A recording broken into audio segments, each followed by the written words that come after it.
Welcome to Vision Chat's spooky series, where we talk about ghost stories and legends. Listen at your own risk. Welcome to a very special Halloween edition of Vision Chat. Tonight, we have a collection of stories by special friends of the podcast, many of whom are past guests of the show. We thank you so much for sharing your stories, and thank you, our listeners. We hope you enjoy. Our first story is called The Keeper of Secrets by Melissa Kim Corter. The Keeper of Secrets. The crows landed one by one on the bare ribs of the winter trees, gathered and huddled together. Perhaps this was an attempt to warm the chill in the air. It was their way of saying that death is near. There they sit, overlooking Grimoire Manor. Mr. Carr, the groundskeeper, attempts to shoo them away, but they refuse to leave their perch. I've come to know the crows as keepers of secrets.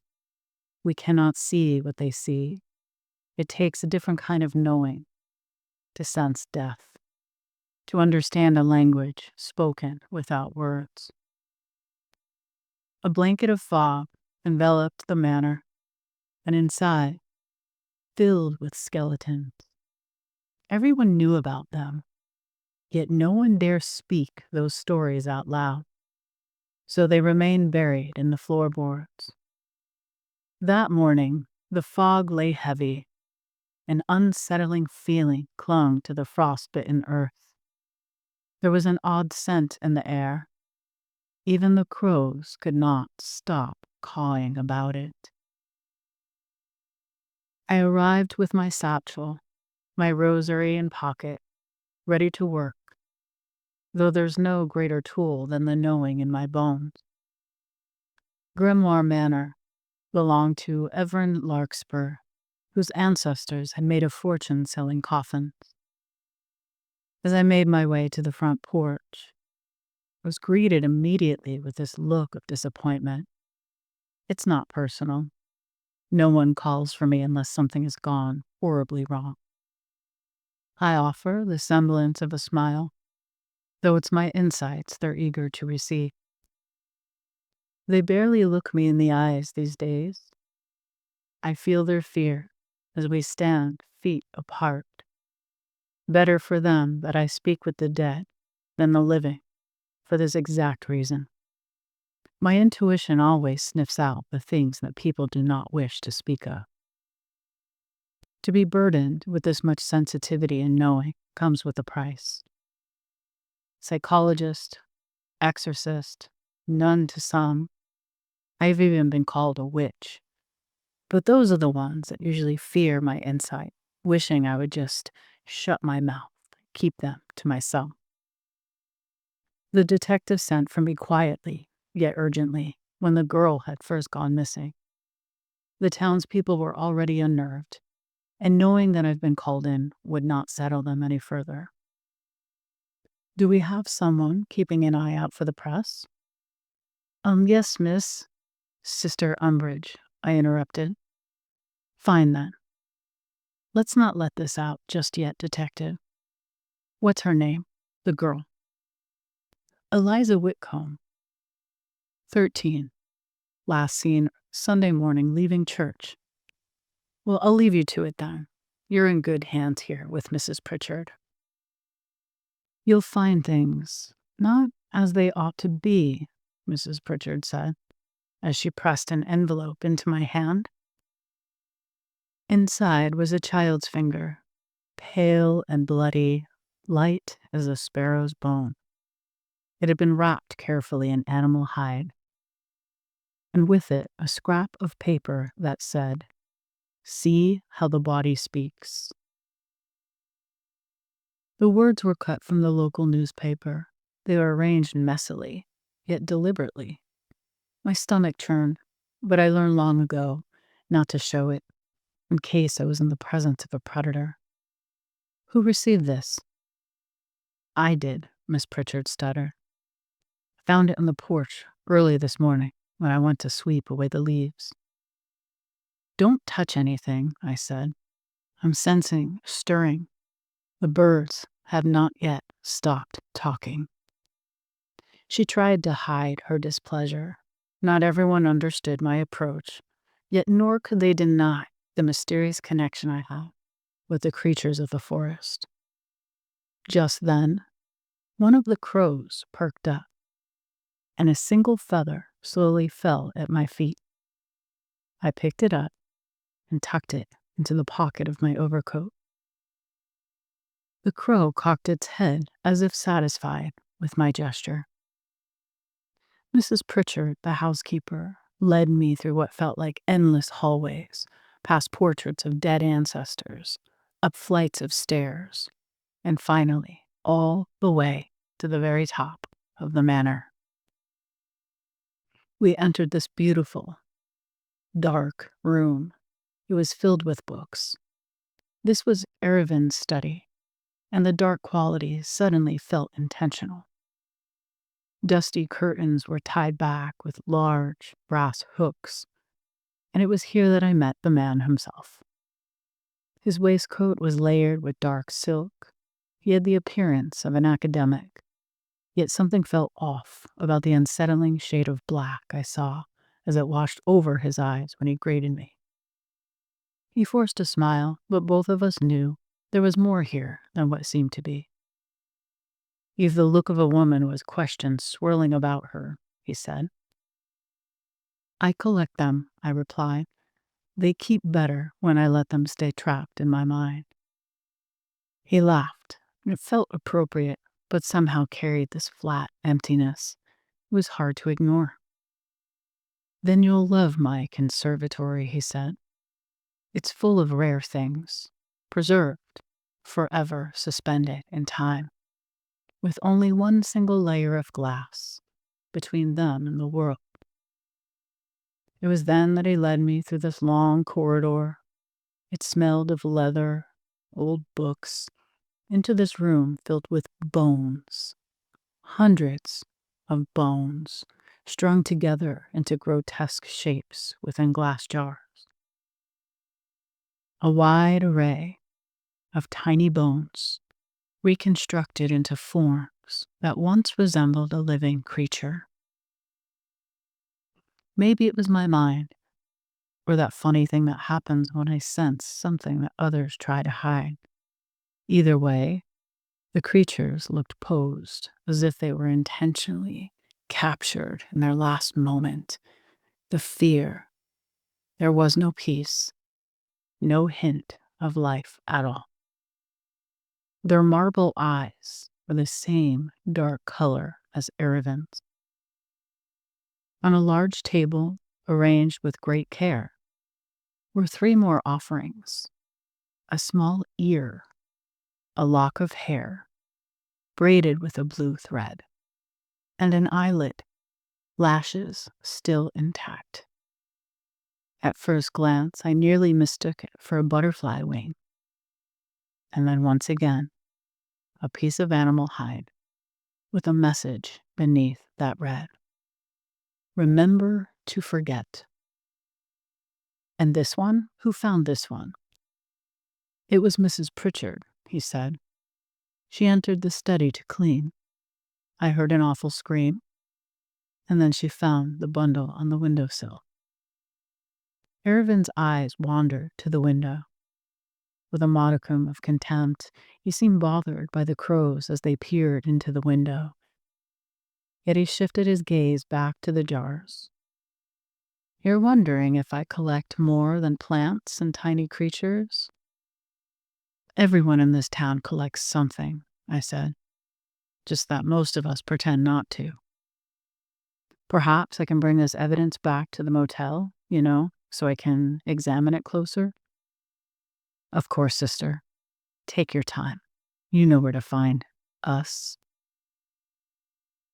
The word "us" hung in the air, loaded with more than just pleasantries. I watched him closely before uttering good night. His eyes lingered as he watched me make my way through the long corridor. Finally, I exhaled as I walked down the stairs. I almost didn't notice it, but I exhaled again when I walked out the front door. It took the entire drive back to my motel to shake his stare from my mind. That night, I rested my head on the pillow, fighting sleep. The fog had followed me down the road to the motel. It was heavy with the weight of an unsettled presence. I reluctantly got out of bed, made a circle around my bed with sea salt, the same way that my mom taught me. Those nights when the dead insisted upon speaking. But tonight, I was too weary to listen. Yet I placed the feather in the center. Just like the fog, the crows too followed me here. I lay back down, and after hours of tossing and turning, I finally gave in. They always let me know when it's time. Eliza, my words broke through the quiet of the still, dark night. Where are you, child? Borrow my voice and tell me now. A gentle breeze took form and pressed upon my throat. Images dropped into my mind like cut-out photographs held to the light. A stranger's hand, stairs, many, narrow, a banister, and a dark and tiny room. Scissors, a thread, hair, crows, moths flying, hundreds of wings. And yet as the images become more and more clear in my mind, I can see that the wings have been cut. Now there's piles of dead moths, followed by images of dead girls. My stomach churned. I'm now feeling lightheaded. Unsure if I could continue, I shook the visions from my mind, determined to rid myself of these horrid images. But something in the room responded to my thoughts. The old floor creaked, bothered by my inability to stay with these impressions. I pressed the rosary to my lips, and I whispered the girl's name once again. Eliza, show me where you are.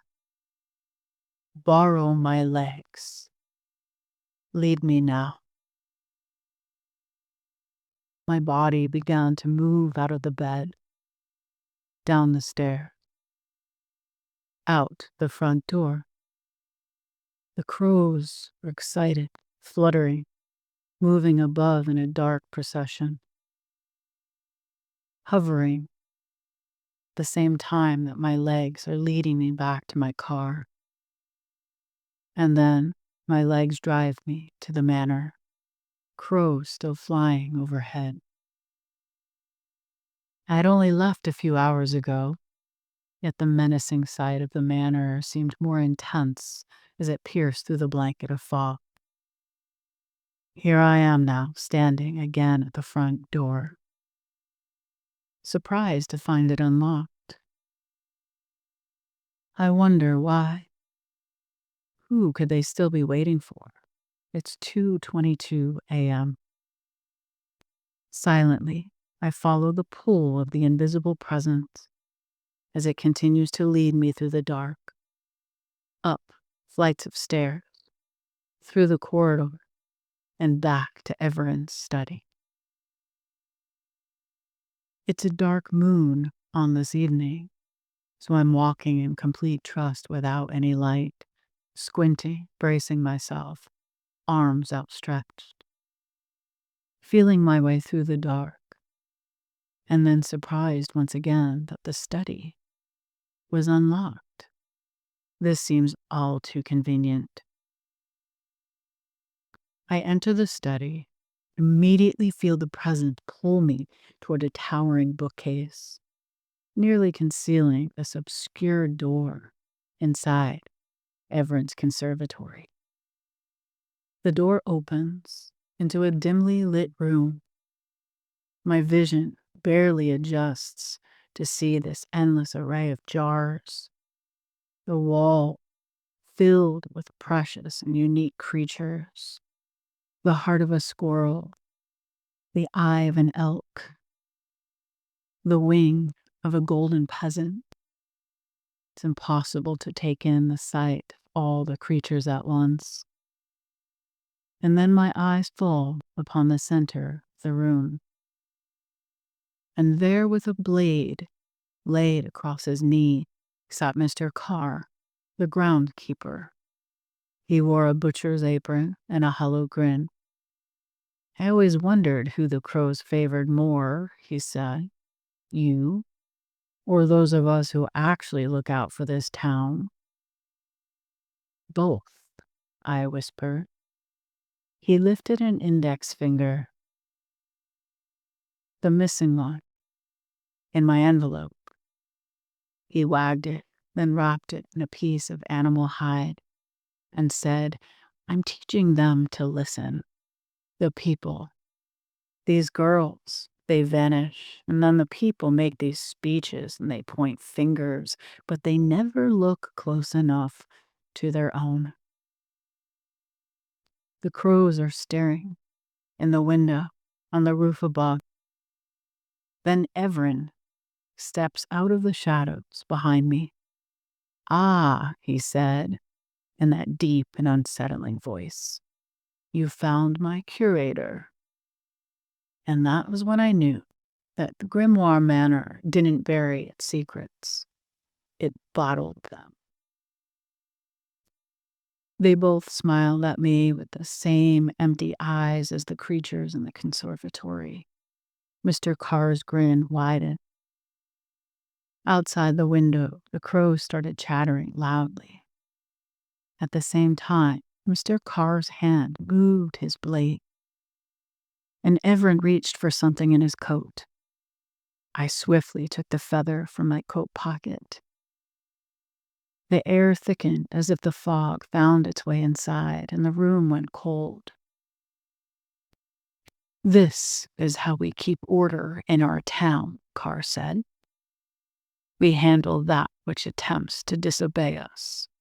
He tapped the glass of a jar nearest him, and inside something floated that looked like two worms. We keep the lips that threaten to speak the wrong words. We keep the fingers that would point. It was then it became clear that the worms were not worms. They were a pair of lips. I felt the air sharply leave the room and next leave my body.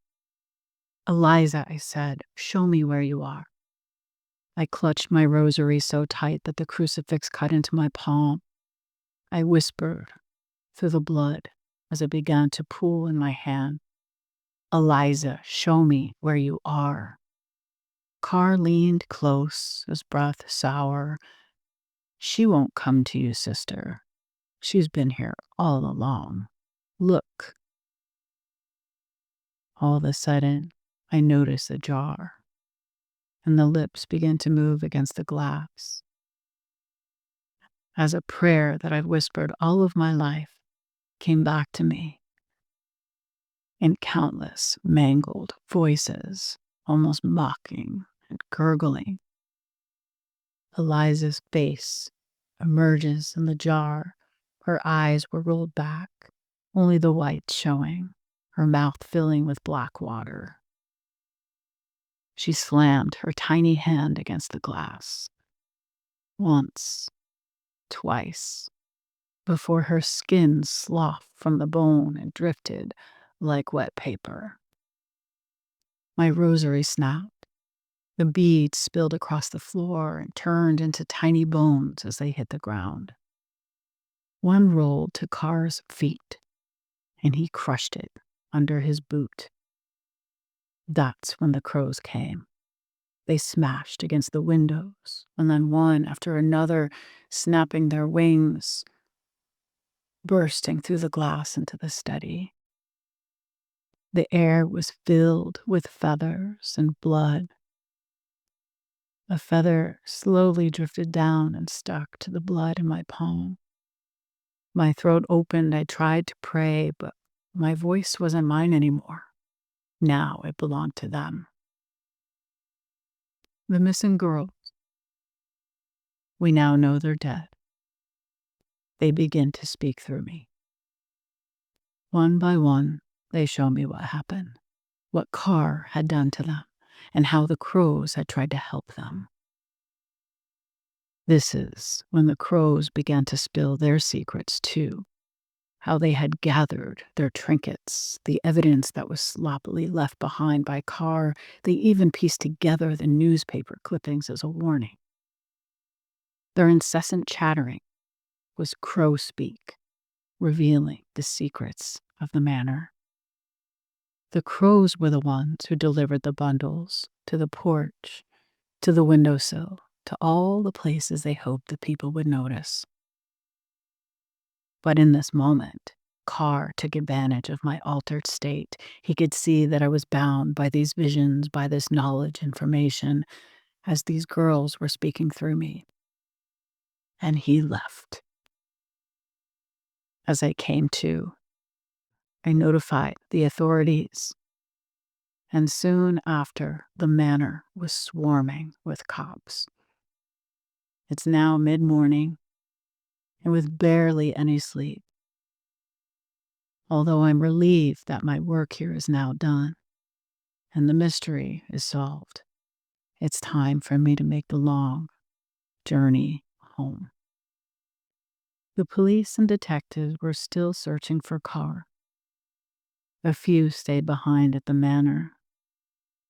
As one of the detectives stepped back onto the porch, he found a single jar, fogged from the inside. Pressed against the glass was a man's face, eyes open, mouth moving, but no sound escaped. He briefly looked around before passing the jar to Everin. Everin smiled like a proud father, admiring this new addition that would soon become a part of the collection. They never did find Carr, but in all fairness, they also stopped looking.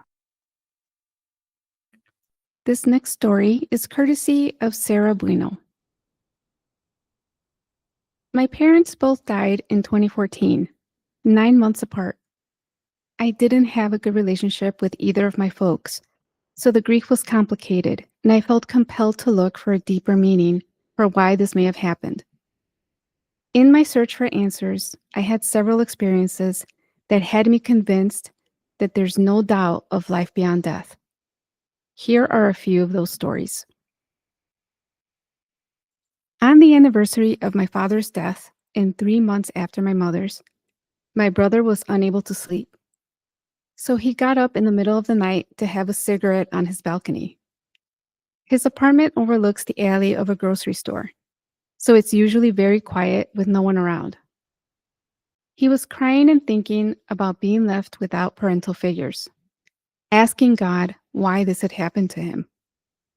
Through the puffs of his cigarette and sniffling, he began to hear whistling. Someone was walking down the alley whistling Let It Be. The Beatles were both our parents' favorite band. 1 month later, I was on a work trip to a residential treatment facility. It's customary on these professional weekends that the attendees get to enjoy some of the treatment experiences that patients do during their stay. One of these activities was a sweat lodge. Our host had been mentored by a local Lakota man who encouraged him to utilize the sacred practices of his indigenous ancestors to help patients heal from addiction, trauma, and so on. In this particular lineage, there were 4 rounds. Rounds 1 and 2 were what I would have expected from a traditional sweat lodge ceremony, full of Lakota songs and blessings. For round 3, our host began by saying, This round is to honor all the ancestors who came before us, and I instantly thought of my parents, turning my attention to our connection, fraught as it may have been. Then our host said, "And for this round, let's sing a song from across the pond that everyone here will know." And he began to sing, "Let It Be," and I knew that was a nod from my folks. When I was a child, the few times my dad took us to the grocery store, he would always grab a candy bar, eat it while we were shopping, and then put the empty wrapper on the conveyor belt, only to throw off the cashier when it came time to pay. My brother and I call this pulling a Paul. A few months after the sweat lodge, I made a trip to Target for a few household items. I thought to myself, I'm going to pull a Paul and grab a Diet Coke to drink while I shop. This is when they had the Share a Coke campaign with names on the bottles. I reach all the way to the back of the cooler to get the coldest Diet Coke I can. When I pull it out, the name on the bottle was Paul. About a year after pulling a Paul, I was listening to NPR on my way to the grocery store. There was a story about synchronicities that had me think, oh, I haven't had any signs from the folks in a while. Once I get in the store, I went about my business buying this and that, not paying any attention to the prices. At the checkout counter, the cashier says, "Your total will be $111.47. My dad's birthday was 1/11/47. Our next story is A Haunting on a Homestead, a Real-Life Experience by J. Allen Cross. I was called out to a property in rural Northwest Oregon a few years back. The property, as well as the house itself, was very old. It was all part of the original homestead of the family, and they had lived there in some form or another for generations. I didn't even know those properties still existed in our area, but apparently they do. The family living there consisted of two parents, a mother and a father, their daughter, and their daughter's newly born infant child. I ended up on their radar because the mother had attended one of my lectures on the paranormal, and that led to them reaching out to my paranormal team and subsequently a colleague of mine, another psychic on my team, as well as me arriving at the property. I remember a few things about that day. I remember it was either late spring or early summer. It was a beautiful day. And I remember coming upon the house and it being big and dated in ways that felt very nostalgic on the inside. The living room had this sort of green shag carpet that was almost shiny and slick to it, and some of the furniture kind of matched that 70s era, so the inside was quite the time capsule. The activity they were reporting was startling, to say the least, and there were a couple of reasons why it jumped to the top of our immediate list.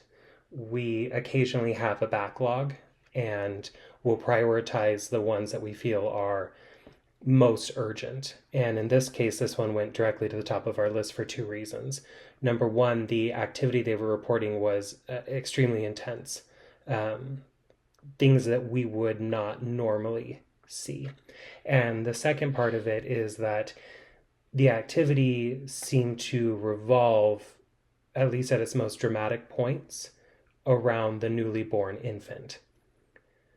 A couple of things they were reporting was the mother was asleep with the infant and something tried to drag the baby out of the bed while they were sleeping.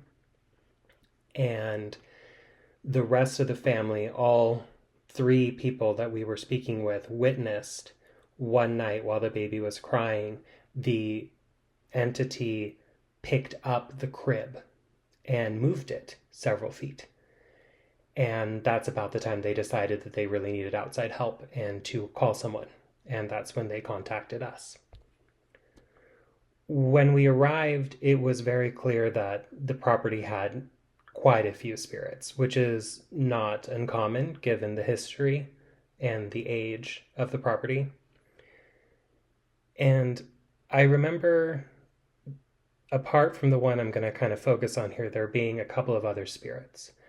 There was a woman there who didn't pose much of an issue. She was just kind of around, which is not uncommon with some of these hauntings to have just people lingering. There was another entity as well that they were concerned about, because one of the things they were reporting was the sound of wings flapping throughout the house, and a very uncomfortable feeling accompanied the sound. And for those of you who know about different spirits, we know that not all spirits are humans.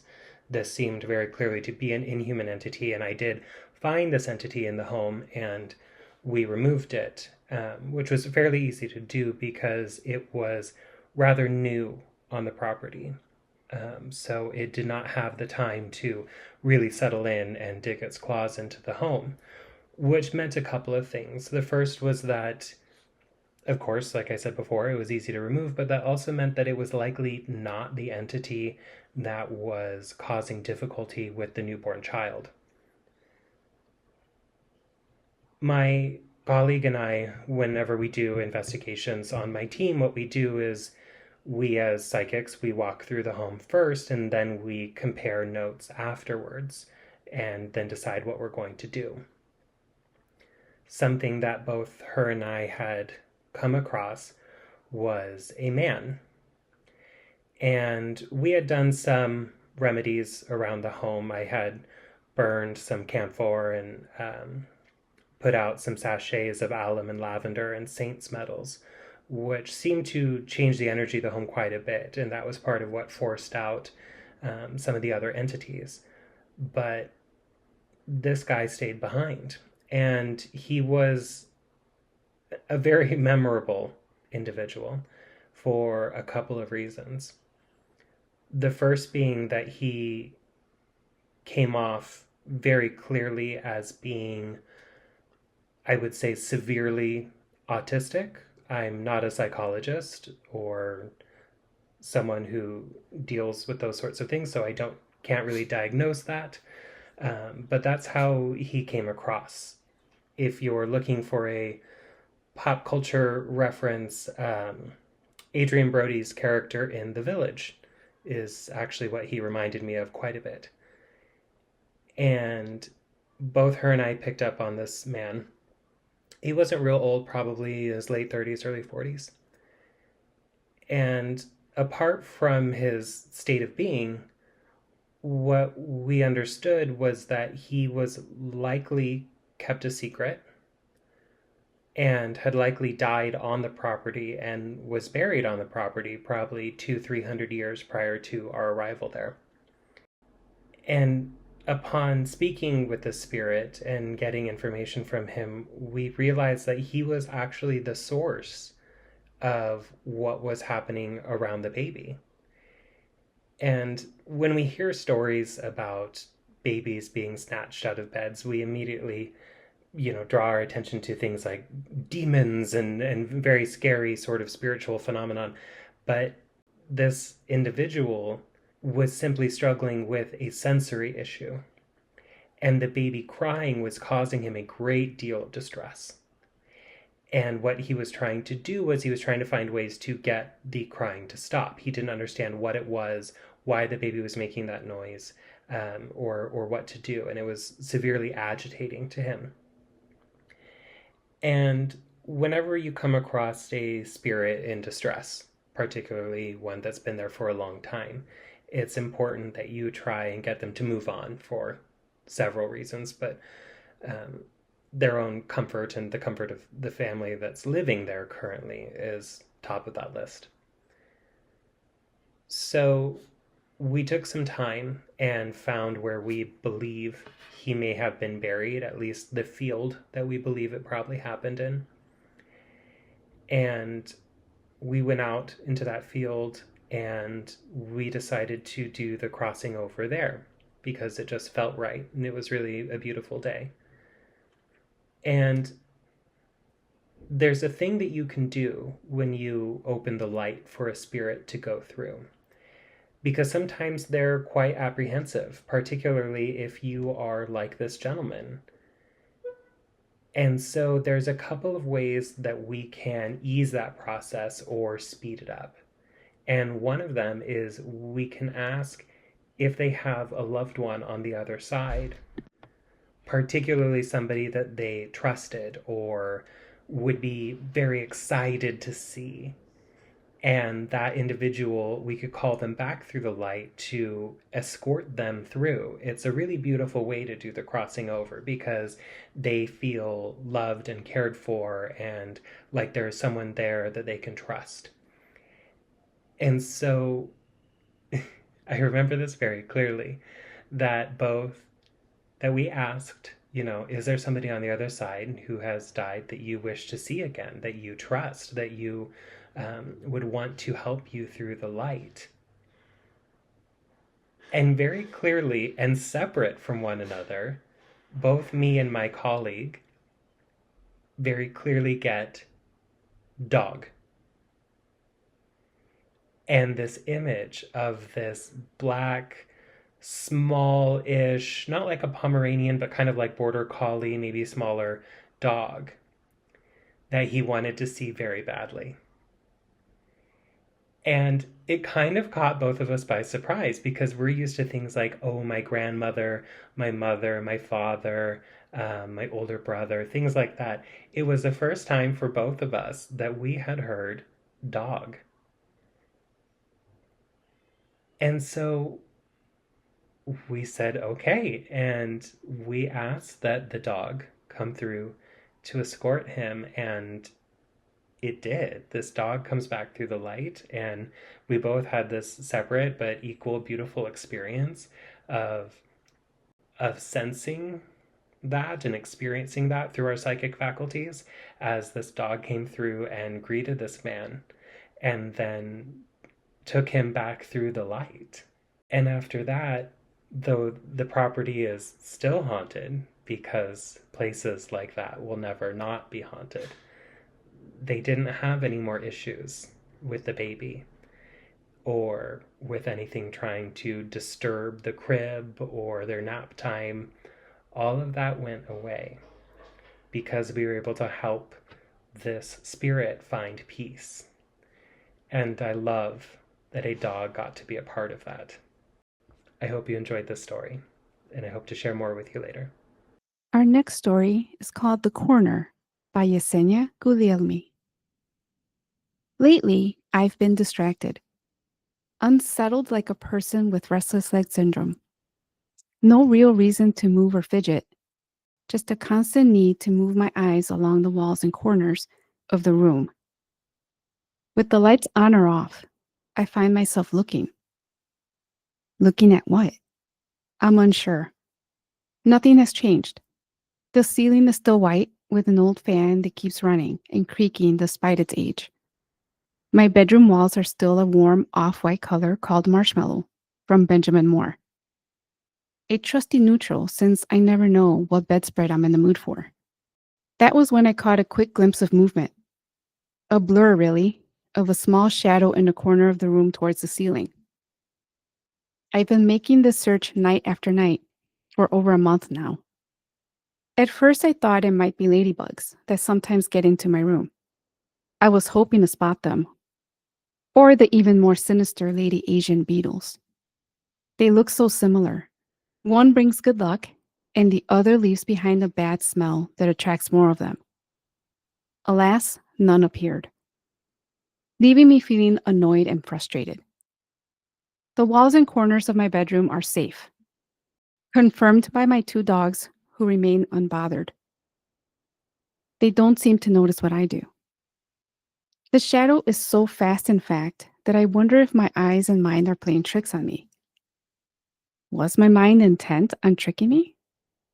Did I need to be on constant alert in my safe space? My area of rest and rejuvenation. Why was it only in here? I didn't see this shadow in any other room of my small cottage. But there it was again, a black blur out of the corner of my eye. It's torment when no one else sees what you see. When I tried to explain it to friends or family, they stared back at me bewildered. The more I explained, the crazier and crazier I sounded. It's just an eye booger, they said. Or, it's just your mind playing tricks on you. You're moving your head too fast. Duh, you're dehydrated. Drink water. It's not a black spot, I try to explain to my friend Carla over lunch. She's normally into esoteric stuff, but she looks bored. It's fuzzy looking, a black shadow. Look, Carla takes a deep breath and then burps into her mouth. Obviously, there are going to be shadows in any room from your ceiling fan or that lamp on your nightstand. It's the way your eye is catching the light when you turn your head. She smooshes her straw into the cup, searching for any remnants of soda. True, but I see it even in the dark sometimes. Babe, it's dark. You're not seeing nothing. It's your imagination. Carla takes her straw out and puts it in my soda and takes a long drink. This time she burps loud. We giggle as people around us turn. What have you been streaming? Maybe you're just scaring yourself. Love Island, stupid stuff, nothing scary. I say confident, knowing I'm not doing this to myself. Oh, that's scary, Carla laughs. I know she's totally engrossed in the series too, by the constant memes she sends me. I'm telling you, this black shadow in my room won't go away. I've been catching it more often, and I think it's getting bigger. It used to be the size of my palm. I lift my hand so she can see. Then my hand. Now, I feel like it takes up the corner. Okay, cool. So what, you need an exorcist or something? What am I supposed to do with that? Her hand fumbles into my plate, taking the disco fries with the most mozzarella cheese on them. I slide my plate closer to her and snatch the waiter as he walks by to ask for more soda. Girl, there's something in my room. I'm serious now. Listen, Mama, I'm gonna come and sleep over, then you can show me, all right? Carla rolls her eyes at me. Ladies, ready to order? The waiter comes over with our Cokes. He's a young kid, probably still in high school. Yeah, I'm gonna have the patty melt, Carla says, sounding confident in her choice. Onions okay with that? He asks. Carla nods. And you, miss? Can I have the chicken Caesar wrap with fries? I know Carla is going to keep eating my disco fries. I hate ordering. The dinner menu is like 5 pages long and full of options. You sure can. Thank you, ladies. The waiter politely excuses himself. I sit thinking about Carla's offer, wondering if her sleeping over, if that would finally lay this to rest. Thursday. I'll be there after work. I don't like your one dog, the one with the bad breath, Carla says as we walk to our cars. They both have bad breath. I'll ask them to sleep on a rug. I say, knowing that will never happen. At 12 and 13, those dogs do whatever the hell they want. It's hard to tear old dogs out of a comfy bed. On Thursday, Carla arrived hauling her Lululemon overnight bag with a straightening iron dangling from the side. Once settled, we kept comfortable in my king-size bed. God, you were right. They both have the worst breath. And why do they have to be all up on me? Carla removed Toby's paws off her chest. Bailey was scratching and circling near her feet, trying to decide on exactly the right spot to plop down on. Carla didn't have dogs or any pets for that matter. They're just excited. We don't get much company. I pulled Toby off of her and encouraged him to find a spot. Usually he liked to sleep in my hair on my pillow. Yulitsa, how are you going to get a man up in here to spend the night with these dogs cock-blocking you? Carla asked, annoyed, trying to get comfortable in the bed. Girl, please. They are the only men in my bed. Dating was a disaster. I was over the endless swiping and texting into the abyss. The same old faces on the same old apps. I'd given up on finding a man. I knew she was almost there too. Her last few dates had not even been worth mentioning. Carla pursed her lips telepathically, saying, "You ain't lying," as I got Netflix on. We were on the same season of Love Island. I hurried to load the episode so I could get my surprise for Carla. I popped out of bed, startling Toby. "Okay, I'll pause it here and get our dessert." Carla rustled the bed sheets in excitement, awakening Bailey, who slumped over on his side, hoping someone was going to pet him. I returned with 2 plates, each with a slice of my lemon bundt cake with vanilla icing. "Let's get married," Carla suggested. "Let's." I handed her a fork and her plate. "You see how easy women are? All we want is some cake, dogs, and a comfy bed. Like, why do men make it so complicated?" I unpaused the show and got comfortable again, savoring the richness of the buttery cake against the tart lemon flavor. I'd gotten it just right. We chatted about the first episode while Netflix loaded the next. "Oh," Carla grabbed my arm. "So this little one." "Toby." I pulled Toby into my arms. "Yeah, when you left, he was staring hard over there." Her hand pointed to the far corner of the room by the 2 windows, an empty corner with just the occasional blast of cold from the central air. "Really? That's where I see the black shadow." Carla got out of bed and walked over to the corner. "Like his eyes were locked right here." She pointed to the corner where the crown molding met the ceiling. "I didn't see anything, but I think he sure did." "Okay, let's keep scoping it out." The episode began. Carla ran back to the bed and got in the covers. "Girl, trust that I've had my eyes on that spot the entire show." I gave her a fist pump, reassured that she believed me. We watched the show till after 11, and then found comfortable spots to fall asleep. I turned out my lamp, left the ceiling fan circulating, and said goodnight to Carla.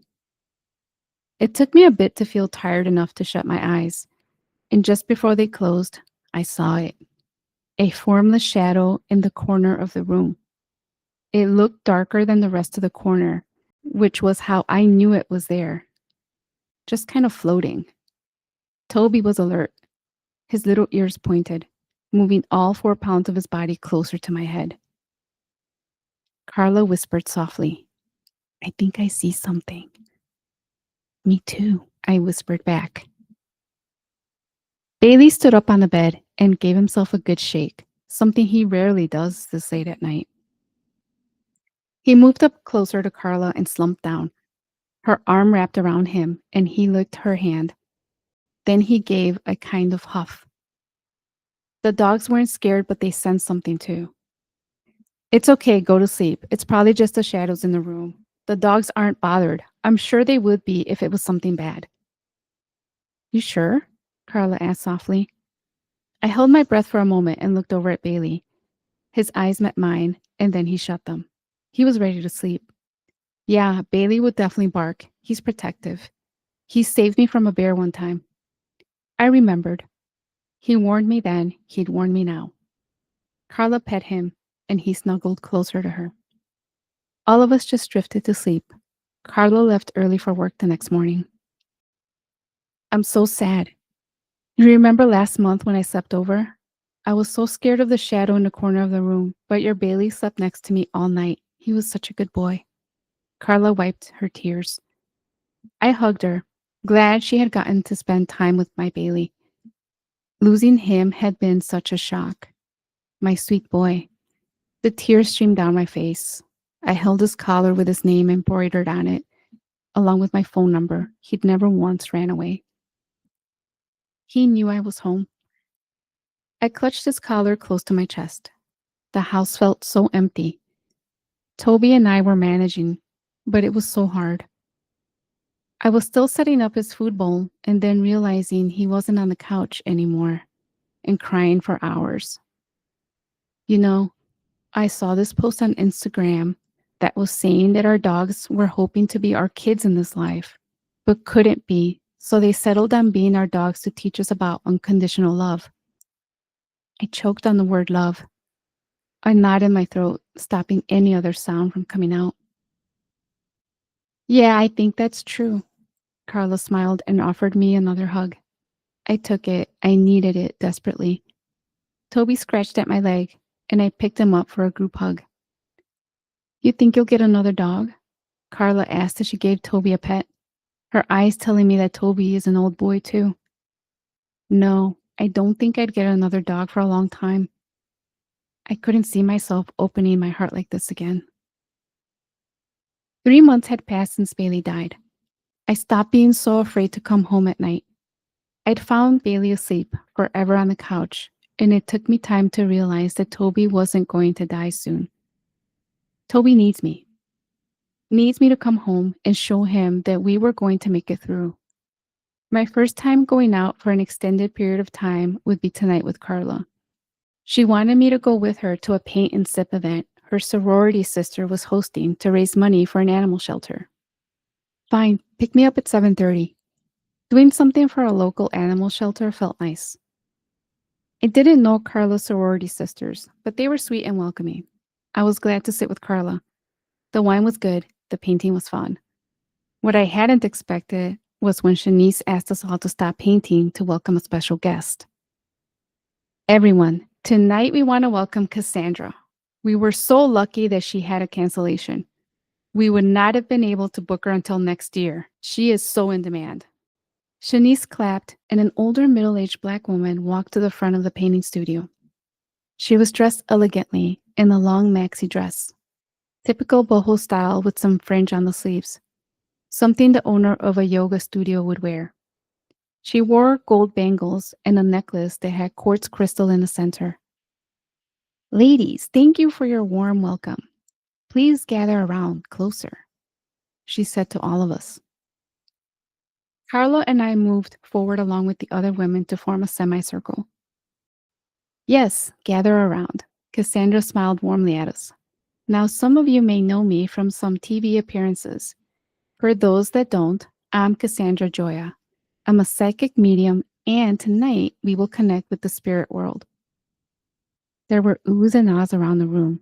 I looked over at Carla, who looked surprised too. Now, I won't be able to connect to everyone tonight, but I will tell you that even before getting here, I was already receiving messages. Her eyes looked around our small semicircle. Now, I don't connect to spirit like some of the white ladies on TV, she began.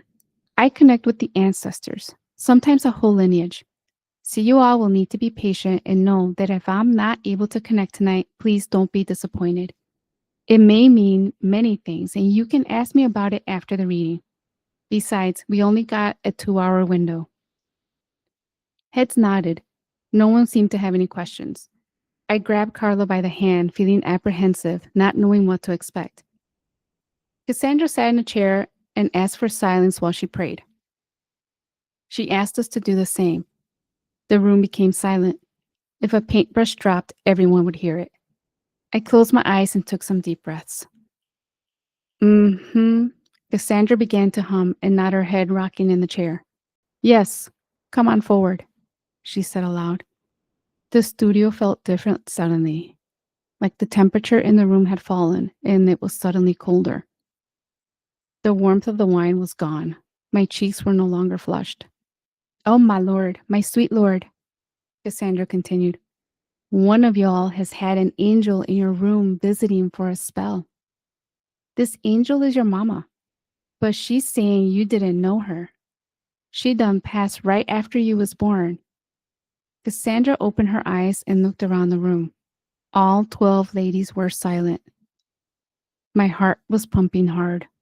My mother had passed when I was born, but this had to be for someone else. I didn't believe in this kind of stuff. I sat silent and closed my eyes again. She's saying she's been watching over you. Not trying to scare you, honey, but you spend a lot of time alone. She likes keeping you company from time to time. She didn't know you could see her. I felt Carla squeeze my arm. I opened my eyes and Cassandra Joya was standing in front of me. You seen her, didn't you? No, I said. You have.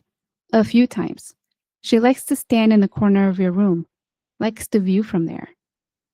I felt my body go cold. Carla tugged at me again, her eyes wide. You seen her too. Cassandra looked at Carla. Sometimes we think shadows are a bad thing, but they aren't. Just coming to show us something or tell us something. In your case, prepare you. Prepare me for what? I never knew my mother, just through pictures, I said. Yes, honey, but a mother is love. Cassandra closed her eyes for a moment and then continued. You look a lot like her. Same hair, but hers is longer. She's an angel, honey. She'll never hurt you. She wants you to know something important. Are you ready to hear it? All I could do was move my head slowly up and down. I felt sad and confused at the same time. A sliver of fear went through me. Cassandra squinted her eyes. My Lord, she is radiant, making my eyes water. She briskly wiped them with the back of her hand. Her hair is so long. Looks like it can reach the floor. She gestured with her hands. When she did, I could imagine long strands brushing along the tiled floor. It made me feel sad that I'd never gotten the chance to meet her. She's always been a distant ghost to me. Now to imagine her right here was overwhelming. Cassandra clapped her hands and laughed out loud. Oh my, look at here. Are you ready for this? Cassandra laughed again joyously. It reverberated throughout the room. She moved her long hair over, and you're not going to believe this. Cassandra stared right into my eyes. You ready? I think Carla nodded for me. I could feel my mouth hanging open. Your mama moved her hair over, and there is a big dog with her, a yellow Labrador, tail wagging, jumping for joy. I wanted to say something, but all that came out of my mouth, deep from my soul, was a wail. A wailing so deep that it both broke me and healed something at the root of myself. Cassandra put her hands on my cheeks and held me there. I sobbed till I emptied all the pain. Carla hugged me from the side. Bailey reached her right away. She'd come to tell him his time was coming. And he knew. He'd been spending time already with your mama. So when he crossed over, he just followed that big nose of his. Your mama and him are the best of friends. You don't need to worry no more. He's just fine, honey, just fine. Cassandra pulled a tissue from her pocket and wiped my face. He sure is missing those treats, the ones with peanut butter. You know the ones. She looked at me to confirm. The ones you bake, Carla said, her voice cracked. She'd been crying this whole time, too. We held on to each other. They love you so much. They'll come visit from time to time. Toby's got a while left, but he's okay because he can see them. You can too, Cassandra said. Go on, give it a try. I squeezed my eyes shut. There they were. My mother with long brown hair that went to the floor. She wore a white dress with a black cloak over it. Bailey by her side. His buttery yellow coat and shiny black nose staring back at me. Tail wagging vigorously, barking out the syllables. I love you. The final story is called The Devil in Cuernavaca, Morelos, Mexico, by Anna. On every 28th day of September, the devil is given permission by God to do his evil deeds. He is able to roam free to do as he pleases. Many people believe this is real. Here in town, people have seen him, not as the devil, so much as a man, but not quite just a man. They describe him appearing as a cowboy, dressed in black, with one foot appearing to be that of a chicken, and the other foot that of a cow. People ward off the devil by putting up protection by their front doors. They hang a special bright golden flower called Flor de Pericón, which most closely resembles marigolds. It is believed that this special flower has powers to ward off the devil, so it's hung upside down from the doorways. There is a particular girl in town who is said to have her mind open. The girl sees and hears things that others cannot. On this particular night, it is especially torturous for her. It is said that the devil whispers into her ear. She becomes so tortured when this happens, and the temperature in the room, in the house, increases, and everyone in it feels it. Her parents prepare for this every year by collecting holy water from 7 churches in order to cast off the devil. According to Catholic tradition and beliefs, it must be from 7 churches, as this is believed to be the most potent. So if you happen to be in Cuernavaca, Morelos, Mexico, and it happens to be the 28th day of September, be prepared. Gather your protections. Good night and good luck. If you like the spooky series, please give us a follow and check out our website visionofprofoundhealing.com.